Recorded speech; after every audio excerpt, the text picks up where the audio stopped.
กองพันใหญ่605ได้ประกาศการเลื่อนสั้นให้นาย10และประกาศการซับซ้อนหน้าที่ให้นาย10จำนวนหนึ่งในวันที่15เดือนตุลานี้โดยการเป็นประธานของสหายพันโทวงศ์เดือนแก้วมณีรองเลขาคณะพักหัวหน้าการทหารกองพันใหญ่605มีคณะพักคณะบรรษาภายในการกรมกองและบรรดาสหายผู้ที่ได้รับการเลื่อนสั้นใหม่เข้าร่วมสหายพันโทศรีพรนาถวงศ์หัวหน้าแขนงกำลังพลกองพันใหญ่605ได้ผ่านข้อตกลงของกรมใหญ่เสนาธิการกองทัพว่าด้วยการอนุมัติเลื่อนสั้นนาย10อยู่กองพันใหญ่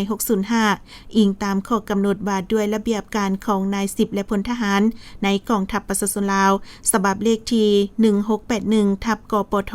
ลงวันที่15เดือนพฤษภาคมปี2016อิงตามหนังสือเสนอของกรมกำลังพลว่าด้วยอนุมัติการเลื่อนสั้นให้นาย10ประจำปี2025กรมใหญ่เสนาธิการกองทัพตกลงเลื่อนสั้นนาย10อยู่กองพันใหญ่605จำนวน56สหายหญิง2สหายในนั้นเลื่อนสั้น10เอกขึ้นสั้นวาที29สหายเลื่อนสั้น10โทขึ้นสั้น10เอก2สหายและเลื่อนสั้น10ตีขึ้นสั้น10โท25สหายหญิง2สหายพร้อมนั้นก็ยังได้ผ่านข้อตกลงของกองพันใหญ่605ว่าด้วยการแต่งตั้งซับซ้อนหน้าที่ให้นาย10อยู่กองห้อยบัดแทกขึ้นกับกองพันใหญ่605จำนวนหนึ่ง